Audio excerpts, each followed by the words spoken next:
Glue stick ginagamit na medium sa acrylic painting ng isang artist na guro sa Quezon. Kung paano, alamin sa report ni Paul Hernandez ng GMA Regional TV, Balitang Southern Tagalog.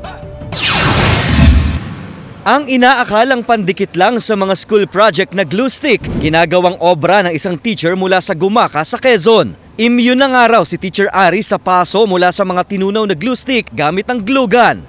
Sa akin po kasi para mas ma-appreciate mo yung isang art, hindi lang siya sabay mata. Dapat yung texture, yung sense of touch ay nagkakaroon ng appreciation. Para mabuo ang isang obra, kakailanganin ng mahigit 120 piraso ng glue sticks. Ipoporma ito at pagpapatong-patungin ng mga nalusaw na glue stick sa canvas. Patutuyuin sa kapipinturahan. Ang estilo ng kanyang kakaibang paintings tinatawag na glue stick sculpture in acrylic.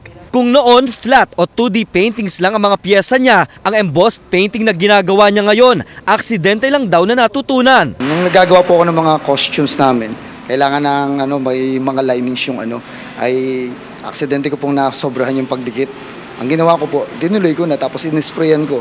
Nagkaroon siya ng parang textured na design, kaya nakita ko na parang pwede siyang gamitin. Inspirasyon siya sa mga kapwa niya artist, maging sa kanyang mga estudyante. Ang mga likhang sining niya na i-exhibit na rin daw sa iba't ibang lugar. Like explore new things po, yun po lagi niyang sinasabi sa amin. Para po may maging isang unique yung isang artwork. Dikit na nga raw sa pagkatao ni Teacher Aris ang pagiging visual artist niya. Payo pa niya sa mga young at aspiring artist na maging malikhain dahil maaaring dito raw sumibol at umusbong ang isang obra na pwedeng maipagmalaki hindi lang sa lalawigan kundi maging sa buong bansa.